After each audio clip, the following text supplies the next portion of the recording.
Hello, everyone, and welcome to our podcast. This is JB. And I'm Chandler, and this is the Unbiased Hard Take.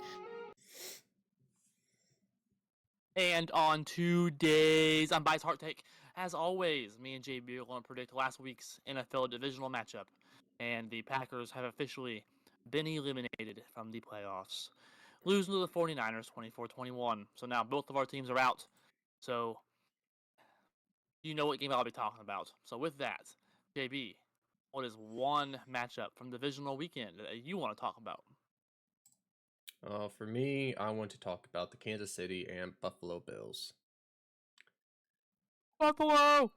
Buffalo! Thank God that they're out. Just for the fact that Josh Allen, once again, he choked. He choked. He literally choked. He had the chance to get a first down. Didn't do it. Multiple times at the end of the game. And their kicker missed an easy field goal to tie the game, to go into overtime, in which will be Josh Allen's kryptonite, because we all know how he is in overtime. So, with that everything being said, yes, he did had 3 total touchdowns. He ran 2 in, and he passed 1 in. In which that, with his passing rating, or his passing, it looked horrible. It did. It really did. Josh Allen went 26 for 39, 186 yards, and 1 touchdown, which QBR is 65.4 and his rating at 86.1. So with that everything being said, it was basically just Josh Allen trying to do everything by himself, and he couldn't do it. Stephon Diggs, he looked horrible. That connection still is not there. It wasn't there to begin with. And then there's the Kansas City side. Patrick Mahomes did a lot better than Josh Allen, in my opinion. He went 17 for 23, 215 yards, and 2 touchdowns. And then Travis Kelce caught both of those touchdowns. So finally, Travis Kelce has been getting on the board again, and he's looking like his normal self. He caught 5 for 75 yards, and of course, he caught the 2 touchdowns. But yeah, it just looked horrible for the Bills and Josh Allen. I don't want to say it's Josh Allen's complete fault, but to me, it was. Because once again, in the playoffs, when they needed him the most, he sucked. He tried to get the big touchdown. He was trying to make the big play at the end of the game. Honestly, the big play is to get the first down. To keep the clock going, or not to keep the clock going. Just to get the first down, making it easier. Making it an easy win for them. And he didn't do it. So once again, Josh Allen choked. Again. That's all I got for that. Patrick Mahomes again. And I want to kind of add on to what you have to say. I'm tired of hearing the Josh Allen excuses, and I'm damn sure tired of watching him lose to Pat Mahomes. This dude's supposed to be an elite quarterback in the NFL, and he has never beat Pat Mahomes in the playoffs now. He's 0-6 for career-wise in overtime, including a Week 1 loss to the Jets with Zach Wilson. He's never won in overtime. He's never made it to the Super Bowl. He can't beat Pat Mahomes in the playoffs. He's a choke artist. But you look at his stats, of course, Bills Mafia is going to say, well, he had 3 touchdowns and over 200 total yards. Yes, he did, and that's cute. But where's the win? You had a chance to go down there and take a touchdown lead. You're supposed to be this elite quarterback, take him into the promised land, and you couldn't. Your drive stalled, and then you had to kick a field goal, and he missed. All because you couldn't punch the ball in the end zone when it truly mattered most. Screw your stats. I don't want to see them. You couldn't do it when it needed most. 0-6 in overtime. The stats say it themselves. I'll say this. If I'm starting a team right now, I would take Lamar Jackson over Josh Allen. Oh, yeah, 100%. 100%. That's my opinion. 100%. I would take Joe Burrow over Josh Allen. Honestly, When was the last time Josh? here's a hard take. I would take Baker Mayfield over Josh Allen. Oh, no. Mm-hmm. No. I wouldn't. Way better passer rating. So much way better, less turnover rate. Better QBR. More yards. I mean, There is no for me. Because you look at Josh Allen, take his rushing and his ability to pass, he has a lot more yards than Baker Mayfield does. Yes, Baker had a really good season. He did. I'll still take I'm Baker not over. denying it a bit.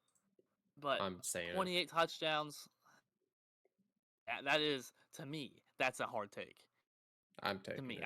I think Josh Allen's a top 5 quarterback still, in my opinion. But I'm taking Burrow, Lamar, and Pat Mahomes over Josh Allen. 100%. 100%. Baker Mayfield, though, I don't know about all that. That's my hard take. But oh, JB, we will agree to disagree on that one. So with that, I am going to continue the somberness because, like I said earlier, the Packers have been eliminated from the playoffs, and I think the most frustrating part for me is it's to San Francisco again. However, I'm going to add, I did not do a short take on this. I'm going to say on the podcast, I'm saving this for the podcast. We finally fired Joe Barry. Woo! Joe Barry has been fired. Congratulations. I was truly hoping us making the playoffs and beating Dallas in the first round did not, how do I say this, keep his job. Because all this first round, second round, third round draft capital we have on the defensive side of the ball, and we weren't even a top 15 defense. Unacceptable. I cannot wait to see who we bring in because it doesn't matter who it is. It can't be worse than Joe Barry. So that's where I'll stay with that. But when it comes to the actual Packers game, we outplayed them. I watched the entire game. We outplayed them all 4 quarters. We had a 7-point lead in the fourth quarter. We were up by 4, had a chance to go up by 7, but of course, Anders Carlson has to go out there and miss, which Matt LaFleur after the game said, quote, that when he goes out there, I just kind of pray. Well, if you do that, you're the one that drafted him, number one. You and Brian Gutekunst, the one that drafted this idiot from Auburn in the 6th round. Thanks for wasting the draft pick on Anders Carlson. So he goes out there, he misses the extra point. He misses the field goal attempt. So now we're only up by 4, and naturally, Joe Barry's defense strikes when it matters most. We need one stop. Brock Purdy didn't play good all game long. We made multiple stops all game long. We need one more. Nope. Joe Barry's defense allows him to go straight down the field and lets Christian McCaffrey pretty much walk into the end zone for a touchdown on short yardage. And we lose. Jordan game-losing interception that was across the field. Brett Favre style. And it was covered by like So, 4 or 5 guys. So what I'm coming down to this is, I, on our last podcast, said Green Bay would lose 21-24. Well, they lost 20-24. I almost hit that exactly on the hammer. What I said would happen came true. The Packers would play them really well, would make a lot of people nervous, make a lot of people go, oh man. But ultimately, we still are the youngest team to ever win a playoff game, ever. So you add that onto the fact that San Francisco, on paper, is much more talented, and they're experienced. They got more experience in their toe than we do on the whole team. So, ultimately, in the big spots, the veteran team got the best of them. They've been there before. They proved it. We were a young football team who, at the end, made a lot of ignorant errors. Throwing interceptions across your field, you're missing field goal attempts, your defense can't stop a last drive. It's just a young football team. But I will say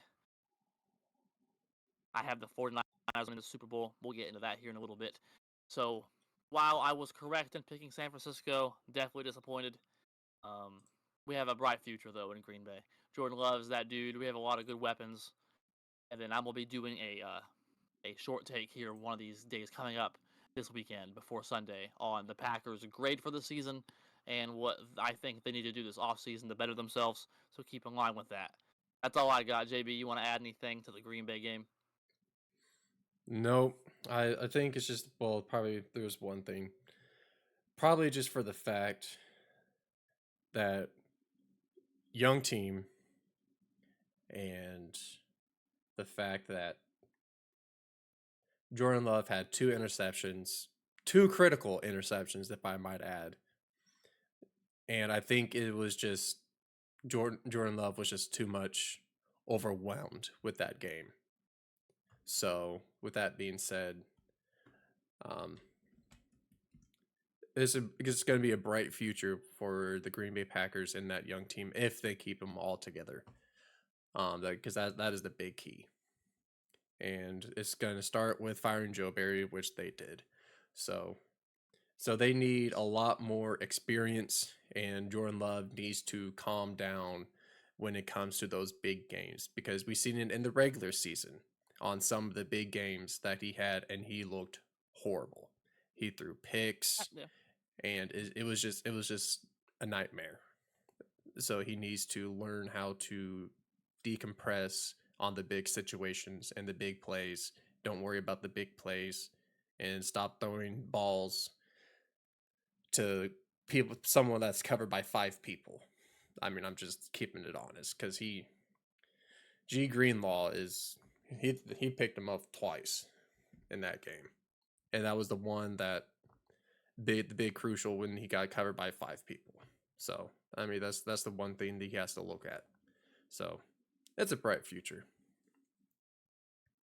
Well, he especially struggled with that early in the season, especially in the Monday night loss to the Raiders early on in the season. I think it's probably what you're referring to, those Yep. primetime games. Yep. So you look, he has a lot more Favre in him than he does Rodgers. Favre was a gunslinger. Favre would throw it in triple coverage at times, and he'd make a completion happen. Sometimes you'd be like, "Holy crap, that was the best throw I've ever seen." But then there were times Brett Favre would throw the ball, and you're like, "What are you doing? Are you stupid?" And Jordan Love's kind of really the same way. Throughout the season, you're watching him throw dimes and dimes and dimes, leading us to wins and wins and wins. And you're like, "Man, this dude's legit," and he is. But then there's times like that final play where he throws the ball and you're like, "It's first down. What are you doing? You got 3 more attempts. What are you doing?" Mm-hmm. So I a lot of that inexperience. He reminds me more of Favre than Rodgers. Rodgers was more precise. Throw the ball pinpoint, throw it away, make smart decisions, don't throw interceptions. Love is not that way. Love is a little more gunslinger in him. He got a little old number 4 in him, I think. Yeah, which he needs to start thinking about number 12 in in more of that aspect. He could have both. Agreed. He could have both, but just he needs to be more smart with the ball. He could be a gunslinger like Brett Favre, but he needs to have the great mindset of Aaron Rodgers when it comes to those type of plays. I 100% agree. However, me and JB are now going to move on to the AFC and NFC Championship game predictions. Man, we've predicted every single game, and here we are, JB. Only 3 weeks left in the season. I say 3 weeks because I count the Pro Bowl, so next week we'll be predicting that. It'll Flag be football. JB's favorite week of the season. Flag However, football. you look, last week, me and JB were both spot on. We predicted every game correct in the divisional round. So let's see if our streak continues, my friend. So, who do you have in the AFC Championship? The Kansas City Chiefs at the Baltimore Ravens. I'm going to go, for me personally, it's going to be the Baltimore Ravens. Just for the fact the Baltimore Ravens are killing it right now. They're beating everyone by like 30 points. They're getting 30 points, and they're just massacring everybody. Because if you looked at when they played Houston, 34-10. I mean, yes, we kind of seen it coming. It was Houston, They had a great run, especially with a young quarterback that everyone thought that they weren't even going to make it to the playoffs, even though the divisional round. So, and then they're just, and I don't think Baltimore is going to come out and they're going to dominate. Literally, aspect of the game, offense and defense. So yeah, I'm picking Baltimore. I don't want to say it's an easy win for them, but it's going to be a easy win for them. Oh, really? JB's predicting blowout by Baltimore? Mm-hmm. Ooh. That is a hard take. And they're at home. And they're at home. And that does matter, yes. Mm-hmm. And while, yes, I 100% agree that does matter, I am picking the Kansas City Chiefs because the Chiefs' offense struggled truly all season long, to a point. Mahomes still put up respectable numbers, but it was nowhere near where it used to be. In the previous years, him throwing 40, 50 touchdowns, breaking records, doing this, that, and the other. He wasn't doing that this season. Travis Kelce didn't have 1,000 yards. That's the first time that's happened in over 5 seasons. His streak came to an end. Yep. So while a lot of people are sitting there going, "Oh, they're getting Travis Kelce's getting old. The Chiefs' offense ain't the same." Well, here they go again because now the Kansas City Chiefs have won 2 playoff games, and again for the 6th year in a row, which was a sports fact of the day. Every year in the Mahomes era, they've made the AFC Championship game. So why does this matter? It didn't matter against Buffalo. Their offense looked just fine. Like we said, I think Pat Mahomes outplayed Josh Allen.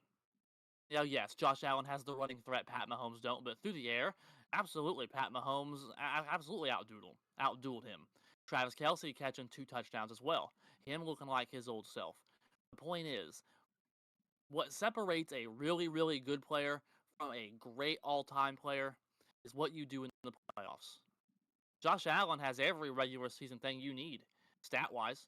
Now, he doesn't have any MVPs, but just straight stats, he has everything you need. Josh Allen does. He'll even win for you in the regular season. Always. Josh Allen will always find a way. But when it comes to playoffs, what separates Mahomes and Josh Allen is the ability to perform when it matters most. That's what the all-time greats do. Pat Mahomes is an all-time great. He is. So, they're putting on a great show at the perfect time. They're getting hot when it matters most. I predicted Kansas City to go to the Super Bowl before the season started, as I have said many times in this podcast, and I'm doing it again. My Super Bowl prediction from August is still possible. So, I'm not bailing from it. I haven't bailed from it all year. Give me the Chiefs in overtime. I think Lamar's great. Lamar's gotten to an AFC Championship game, and he's probably going to win his 2nd league MVP. He is an elite quarterback. He's outstanding. Best dual threat quarterback we've seen since Mike Vick. But when it truly comes down to it, Kansas City has the hardware. Baltimore doesn't. Until Baltimore proves it wrong, I'm picking Kansas City. They have 2 Super Bowl rings for a reason. So give me the Chiefs. I'm not backing from my prediction. All right. Now, JB, the NFC Championship game. Let's see if we're the same here. Who do you got? Can't believe we're doing this. The Detroit Lions. Wow. That's crazy. At the San Francisco 49ers to go to the Super Bowl. Who you got? Well, I'll say this. Deebo Samuel is injured, and he's expected to return on January 28th, and that, my friend, is on the Sunday. So he is game time decision. If Deebo plays, the 49ers will win. And if he doesn't play, it's going to be the Lions. So it's a game decision if he plays or not. Because most of the time, that offense runs with Deebo and Christian McCaffrey. And yes, we seen Debo without, playing before, and Brandon Ayuk is, you know, held that capacity really well. But that offense runs on Debo. And if he's not there, the Lions are going to overpower that situation and they're going to win. I don't want to say it's simple, but I'm in between 50-50 on this game. Even though the ESPN analytics says 49ers are going to win 74% and Detroit Lions are going to win 25. So, to me, if Debo does not play, the Lions are winning. Simple. So, and Jared Goff, he's looking really good. He's looking really good. He's carrying that, putting that offense on the map. Same thing with Mr. Irrelevant. He's putting that offense on the map ever since he got there. And now since he's healthy and he's not injured now, so we'll see how he looks in the NFC Championship game. Not like last year where he got injured in the beginning, or was it the beginning or the middle of the game? I do believe it was the middle. Who brought Purdy? Yeah. Yeah, I think it was in the middle of the game. So, you know what? I am going to predict that Debo does not play Sunday night or Sunday. Yes, it is going to be Sunday night because it is at 6:30. He's not going to play. Detroit Lions are going to win, and it's going to be not a manslaughter. It is going to be a gunslinging game. Detroit Lions are going to win by 3. Just you wait. Lions are going to the Super Bowl. Is that something you ever thought you would say? No. No. And here's the disappointing part. Had we been able to beat San Francisco, which we should have, we played better than them all game long. Anyone who's denying that is either a San Francisco fan or is in denial. We simply couldn't do it when it mattered most. However, not to bring that up again because I'll start going on a rant. So, you add the fact that, like you said, Brock Purdy didn't play last year. Well, he looks just fine this year. Mm-hmm. I guess what disappoints me the most is had we beat the Niners, the Packers and Lions would play to go to the Super Bowl. That would have been fun. A rivalry matchup that we've never really seen, especially this deep in the playoffs. We've never seen the Lions this deep in the playoffs against Green Bay because the Lions have always sucked forever. So that part sucks. That would have been fun to be able to go to Detroit, have a chance to go to the Super Bowl, and go to Detroit. We have won many, many, many, many, many times, including this season. So we could have had that opportunity, but that is not the reality we live in. So here's the reality we live in. I'm taking the Niners. I picked the Niners to win the Super Bowl. I picked them to beat the Chiefs in August. I'm picking the Niners. They're my Super Bowl pick. It's still on the table. I ain't bailing from it. Niners are easily the best team in football. Yes, I would agree with you. Passing game wise, I think obviously the Niners run through Debo. I think overall they run through Christian McCaffrey though. Overall as a team. Mm-hmm. So you look Debo Samuel, yeah, he did get hurt. But Brock Purdy, when it mattered most, I know he didn't throw the game-winning touchdown. He handed it off to Christian McCaffrey, but he led the drive. You're the quarterback who led the game-winning drive. Brock Purdy didn't play his best game.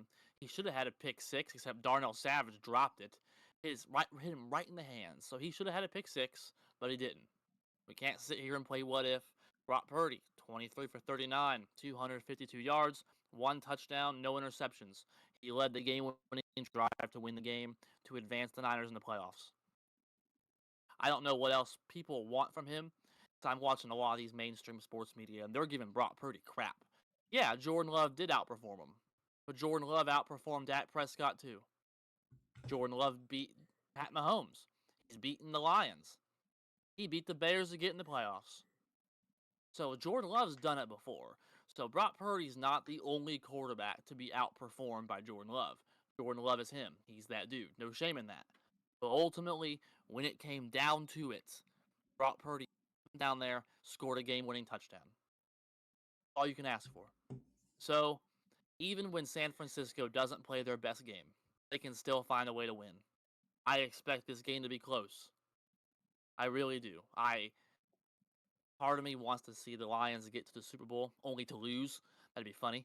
However, I don't think that's going to happen. I think San Francisco moves on. They're a better team. It comes down to this again. They've been there before. Detroit has not. This is their first. I think ultimately it's going to come down to the wire, and San Francisco's a more veteran team. They'll have better composure, and they'll pull it together. I think Christian McCaffrey will have a really good day again because he had a good day against Green Bay. 98 yards, 2 tutties. Average 5.8 yards a carry. We couldn't stop him. Of course, we can't stop any running back. Our running defense is atrocious, and it's been atrocious since Joe Barry showed up. So there is that. But C-Mac, he's the league MVP in my opinion. I think the Niners win this game even if Debo doesn't play because Brandon Ayuk's still an 1,000-yard receiver, and you got the best running back in the game. League MVP, in my opinion. So give me the Niners. Brock Purdy is that dude too. All right. You got Chandler making a Brock Purdy case. Do you think Brock Purdy's that dude, or do you think he's a product of the system and the talent around him? Or do you think maybe a little bit of both? I think it's a little bit of both. Because truly. if you put him on any other team, he would be the exact same quarterback. Honestly, put him in with the Steelers. He will do the exact same thing what he's doing in San Francisco. Put him with the Atlanta Falcons. Because he does have the Atlanta Falcons have Drake London and Bijan Robinson. So, I mean, he still has the Atlanta Falcons still has a really good wide receiver that he can throw to, and he has a running back that can make easily. He's a really good receiving running back too. I'll give him that. So I mean, put him with any situ or any team, except for the Panthers. No, not the Panthers. God no. But put him with any other team, I think he will still be the exact same quarterback.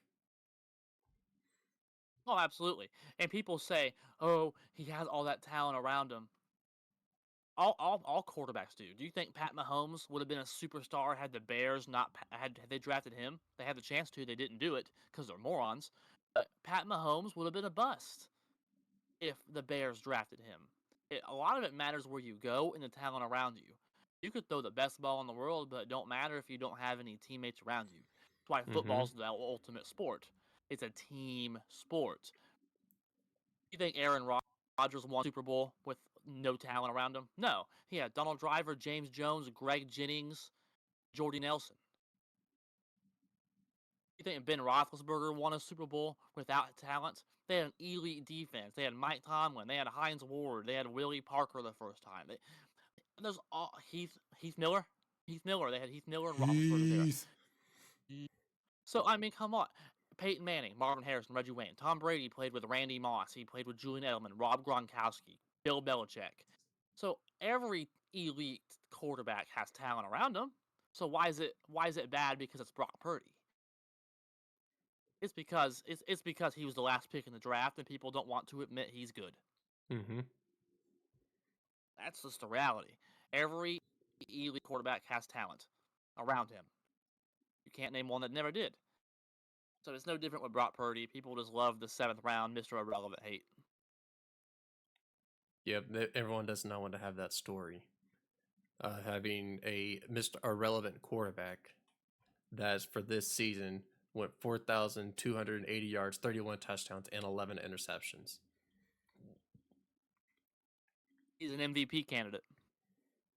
But and then there's also Jared Goff, who has 4,557 yards, 30 touchdowns, and 12 interceptions. So numbers very similar.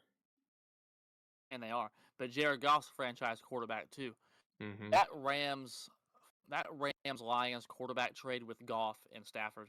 That's one of the few times in NFL history to where both teams, I think, truly won the trade. The Rams got a Super Bowl win out of it, and the Lions are good for the first time. I don't know, because I wasn't alive. So truly, this is truly a win-win for both teams. Mm-hmm. Yep. Jared Goff played in a Super Bowl before. He got the Rams there before. So see if he can do it again. Let's hope so. However, for JB's sake, so me and JB are both different on both games this week. So we will see how we do. Again, it's not above our heads, but me and JB are 8-2 now for the playoffs. I will not count the Pro Bowl next week. Me and JB will just predict that for fun. We're not going to count that on our playoff rankings because it's not a playoff game, but we'll do it for fun.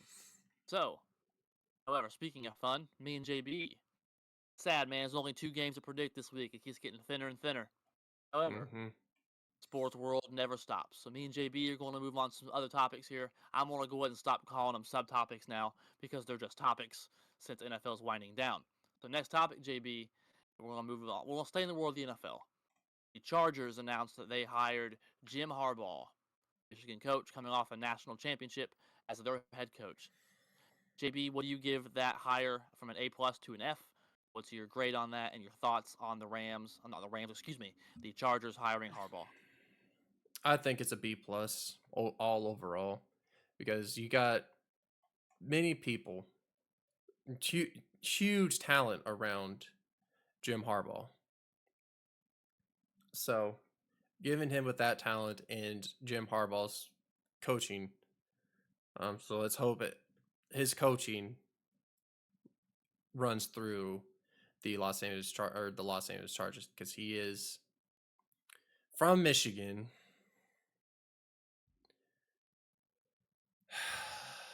I still hate Michigan.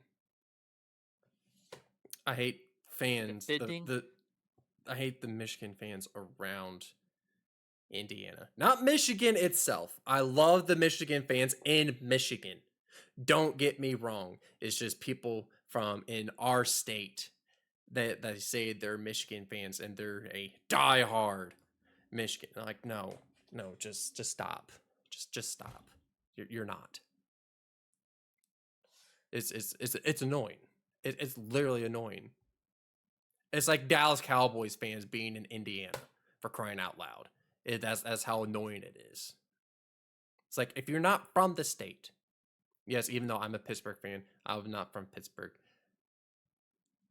but it's just the fans how they react to everything.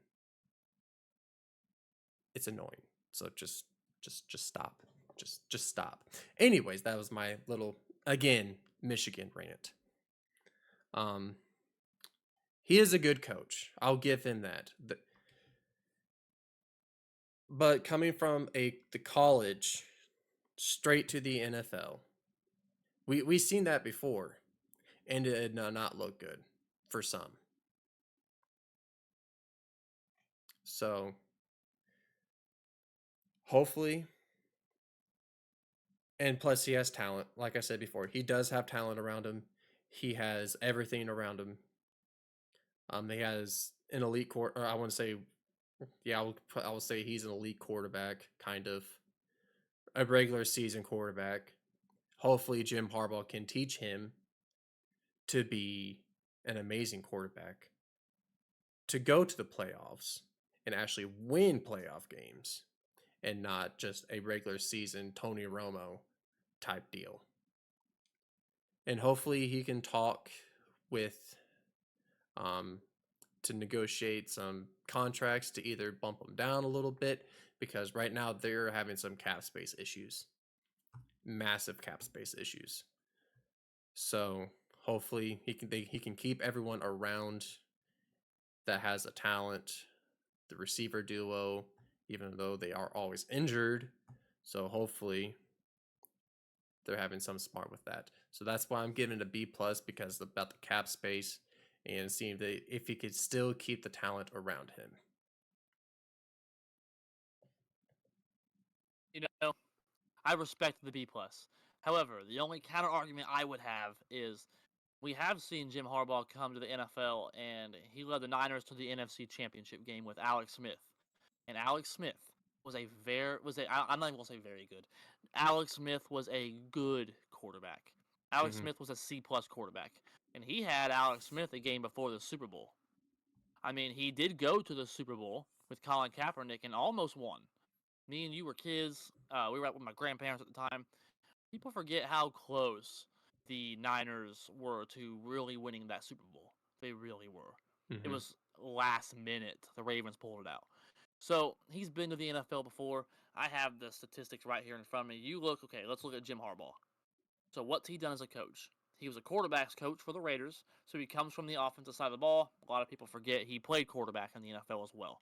Mm-hmm. So you look, he's a national champion in college. For the NFL, his head coaching record in the regular season is 44-19-1. That's a 695.695 win percentage. In the playoffs, in the NFL, he's 5-3, so another winning record. You look regular season college, 128-45. Let's see where he's coached. So, let's go all the way back to Stanford.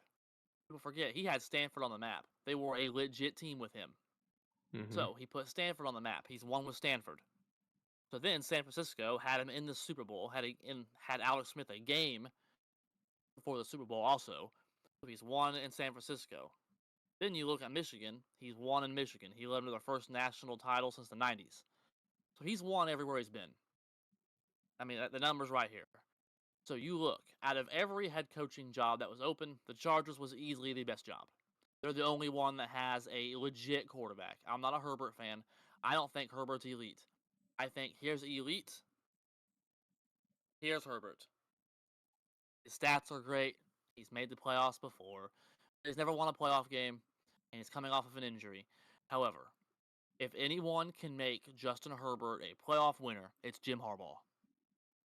Mm-hmm. He made Kaepernick look good. He made Alex Smith look good. He made J.J. McCarthy win a national championship. When me and you both know it was because of their toughness and their running game. That's why they won, not McCarty. So he's won everywhere he's been. So yeah, I think this is an A plus. I truly think this is an A plus move. The Chargers, they have a joke about him called chargering, for Christ's sake. So they need to get some respect on their name. They need to play with more fire because there's plenty of talent on that team. There is no reason they only won 5 games this season. 5. They won 5 with the roster they have. No, Jim Harbaugh is going to win at least 9 games. He's going to turn the team around. I think truly have the Chargers back on the map. A plus. Okay. Now, here I go again, because I am going to start believing in the Chargers in the offseason, and then they'll start charging in the regular season. You just watch. So, I'm going to say all these nice things now, but we'll see what happens when football starts to be played next year. However, me and JB are going to pivot from the world of the NFL to the world of the NBA. That was a nice, smooth transition. So, JB, there's some big news come out of the world of the Miami Heat. Even though we're on a losing streak right now and are barely on the 6th seed. However, we recently traded for Terry Rozier. JB, what do you grade that trade? We ended up giving Kyle Lowry and some other assets up. JB, what's your grade for the Miami Heat trade, acquiring Terry Rozier? And what's your thoughts? I think it is an A trade. Yes, we lose the veteran side on the ball of Kyle Lowry. But honestly, he's old. Kyle Lowry is old. He's getting older. Terry Rozier is 29. He's 29 years old. And so he still has a little bit of a spunk left in him. And he is very, very electrifying. Because for this season so far, when he was with the Charlotte Hornets, He averaged 22 points, 6 assists. His 3-point percentage was at 35, and his field goal was at a 45.5. So, looking at it, it is really good. And that's what we need. We need someone that can actually score the score. And frankly, when he played his first game with the Miami Heat, and he looked a little sluggish. He did not look all that great. I do believe. Let me double check here, make sure I'm doing this correctly. Yes, he went 3 for 11 and 1 for 5 at 3, and he averaged 25 minutes. So he had 4 rebounds, 5 assists, 2 steals, 3 turnovers, and only 9 points. So it was a little sluggish. I mean, he did just got on the team just yesterday or the day before this game. So he was a little sluggish. I think he will bounce back and actually spark up our team a little bit. So hopefully he'll come out and be explosive like he was when he was in Charlotte. So I still give me the A on this trade. Hey, JB's been a little more kind to the Miami Heat. And I'm going to be a little meaner than you are. Just a little bit. I'm going to say A minus. As you look currently right now, the Miami Heat are 24-20. We play the Celtics tonight, which, oh boy, because the way we've looked the last 10 games, we're 4-6 the last 10 games. That's not good enough. Now we're currently the 6th seed, so right now if the season ended, we wouldn't have to play in the play-in. So that's nice. I'm not worried about the Miami Heat. My worry level is almost at a 0. It's at like a 10% worry level because we haven't started the way I thought we would. But last year, we were the 8th seed. We had to play in the play-in. We lost our first play-in game last year, and we made it all the way to the finals. We know how to turn it on when it matters most. Championship DNA. So long as we stay in that 6 to 8 seed range, I'm not going to start freaking out because so long as we stay in that play-in and we're not the 10 and 11 seed play-in, the 9 and 10 seed play-in, that's when I would start getting concerned. But we still have a winning record. So obviously the Miami Heat realize, being 24-20, we need to do something. We need to fix something because we're not playing the way we should. Mm-mm. So what do? Kyle Lowry, who's been a good asset to us for the last few years. But you look this season, man, he's just not what he used to be. Let's not lie. 8.2 points a game, 28 minutes, 3.5 rebounds, 4 assists. It's the first time in his career since 2009 when he played for the Rockets that he hasn't averaged at least 10 points. He's just getting old. He's been in the league since 06. He's washed up. Mm-hmm. So, we ship off Kyle Lowry, and we lost a first-round pick in exchange for Terry Rozier. Terry Rozier, like you said, has ever since he started playing with the Charlotte Hornets, he has been a baller. Because you look, the last few seasons, 23.2 points a game this year, 21.1 points a game last year, 19.3 points a game in 21. In the year 2020, he had 20.4 points a game. In 2019, 18 points a game. So ever since he left Boston after the 2018 season, he's been an 18-point-a-game player. He's a scorer. We need scoring. We have Bam. Mm-hmm. He's the defensive player in the year, in my opinion. Tyler Hero is a great player. Ray Butler is a great player. Terry Rozier is a great player. Okay, I wouldn't say great, but he's a good player. So we got plenty of talent on this team. Plenty of talent. I'm giving this an A minus. I'm saying A minus probably because we lost last night where he scored, I think, 9 points, if I'm looking at this correctly. Yep. 9 So, points. Yeah, 9 points. I get it. He just got there. Let's give him some time. But the first game, 9 points, not very enthusiastic about that. And we lost the game to the Grizzlies at home. So I'm giving it an A minus, mainly because we lost last night.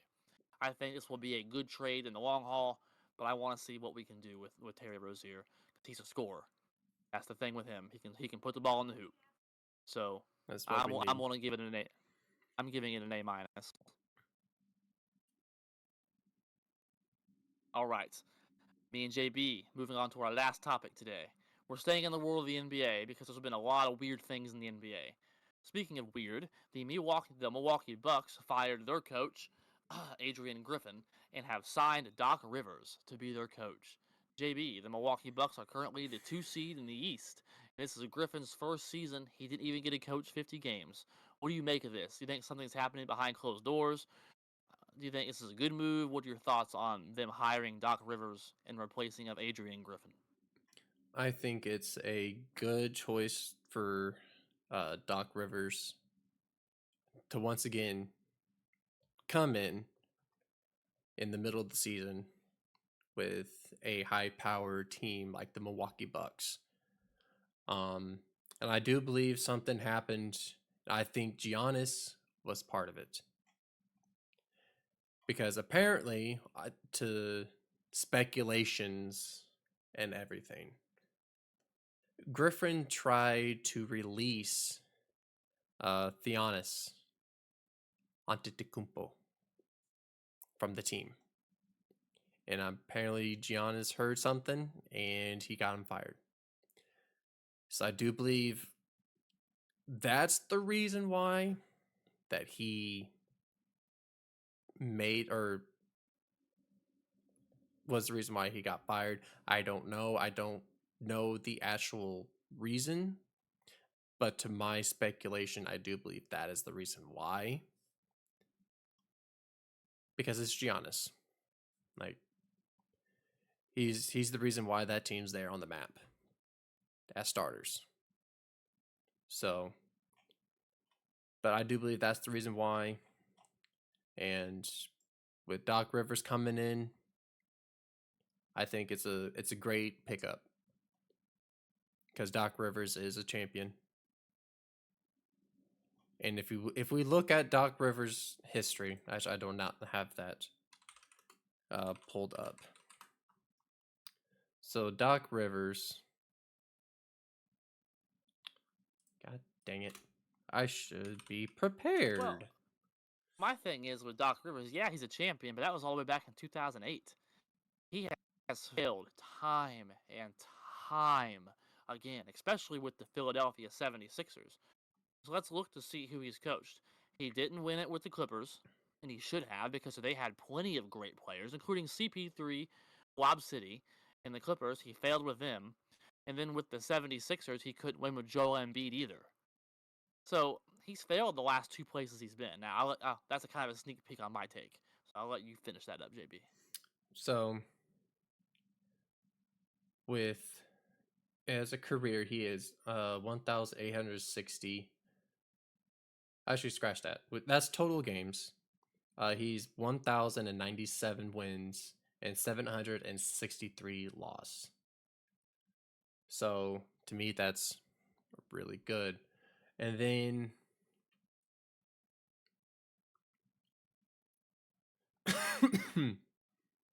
excuse me, man.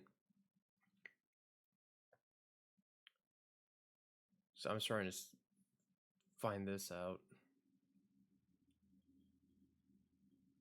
because I'm trying to read all this and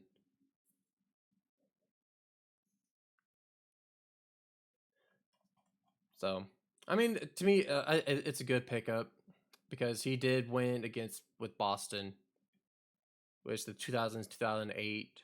So he is a champion. He is an Eastern Conference champion with the 2009 2010 Boston. And yes, he did have a lot of talent with the Clippers and with Philadelphia. But with that year, what they should have won with Embiid, I think that is when Embiid was struggling. It was Embiid being a little drama queen, and now he's putting up 70 points a game. So I mean, he's a good player. I mean, he's a good coach. Don't get me wrong, he is a fantastic coach. So I think it's a good pickup. Um, but let's see if he could keep that mentality as a championship coach back when it was in 2007 and 2008 when he was with Boston. And I do believe with this team that Milwaukee has now, he could probably be another championship. He could be another championship coach. So that's all I got. And I hear everything you just said. However, I am going to go the complete opposite direction and say F minus. This is a super F. So, why do I say it's a super F? It's Doc Rivers. Yeah, he's a big name. That's my thing. How many head coaches would get this many chances?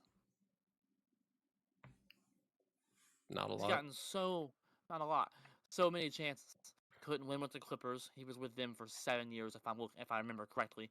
He was with the Sixers for around 3 years. Couldn't win with them. Ended up getting released by his last two teams that had plenty of talent, more talent than Milwaukee has, in my opinion. I think Philadelphia did. I think the Clippers did. So they had plenty of talent in those locations, and they couldn't get it done.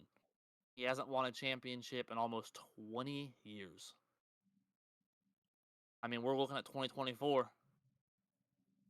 4 more years, and it's going to be 20 years since he won his last NBA championship. That's not good enough. And then you fire a coach in Adrian Griffin, who has Giannis playing outstanding basketball. They got Dame Lillard. They're the second seed in the East, and the Bucks have a current record of 31-13. And they fired him for a guy who failed in the playoffs for his last two teams he's coached. That I don't understand. I don't think Milwaukee's going to win the championship. I don't. And I think they had a better chance with Adrian Griffin than they did with Doc Rivers, because Doc has failed time after time after time again. And I'm tired of it, personally, with me. He had no excuse to fail, and he did. I get it. He is a champion. You can't take that away from him. He's probably going to be a Hall of Fame coach because of his regular season success. But when it comes down to it, other than that one season he won the championship, not a lot of postseason success for Doc Rivers. And I do think you're right. I think Giannis probably had something to do with it. I don't know exactly what it entails, but I think possibly some of it could be the fact that Giannis plays in Milwaukee and he's getting frustrated. The NBA is not like the NFL is. The NBA is not a league to where all 30 teams have the same opportunities. They don't. You think free agents, what do you think is harder? To turn a team around in the NBA or the NFL? Harder is the NBA. Mm. Look at the Texans. They were a laughing stock. A laughing stock. They got a good coach. They got a good quarterback. Oh, look, now they're winning playoff games. The Browns. Laughing stock. Got a good coach. Now they're a playoff team. It's easier to turn it around in the NFL than it is the NBA. Look at the Pistons. All that first-round talent. The Hornets. They got LaMelo. They got Ball. They got LaMelo Ball. They can't turn it around. They got Brandon Ingram in the draft. Second pick overall. Not Brandon Ingram, excuse me. What was my train of thought there? Don't bother me. The second pick of the draft. Maybe GB can help me out there. But I mean, and they're still not. It's hard. It's hard for them to turn it around in the NBA because it's not like the NFL. Harder to find talent in the later rounds unless you got a top 5 pick, top 2 pick. You're not going to have a change of franchise player. Even Wemby, even the Spurs are horrible this year, and they got Wemby. So it's harder to turn it around in the NBA. I have a hard time believing Doc Rivers is going to be able to do that playoff-wise for the Bucks. I think Giannis plays in a small city, and he's getting kind of tired of that. And he wants to compete for championships, but he has his hands where they do not belong. He's not the general manager. He's not the coach. So if Giannis is the reason Griffin got fired, that says more about Giannis because Griffin's done nothing but win for Milwaukee since he's been there.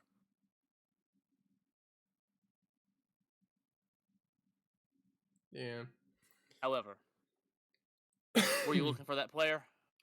Yeah, the only people I could actually think of is Jalen Duren, Brandon Jaden- Miller. Brandon Miller. Yeah, the second pick of the draft this past season. Who I thought he should have been the first pick. I thought he's better than Wimby. As far as that's what the tape tells me, and I'm still going to stick to that long term. I don't see him on Yeah. I don't see him on the roster right now. Who? Talking about Brandon Miller? Oh, Yeah, he's 21 years old, second pick of the draft. Currently, right now, he's third on the rookie NBA little poll thing they do. He's currently third. I'm looking at it right now. Yeah, Brandon Miller this season. Yep, he's averaging 15.1 points a game, 4 rebounds, 2.2 assists. So a very good rookie season for him. So that proves my point. All the first round talent, but it's hard to turn it around in the NBA.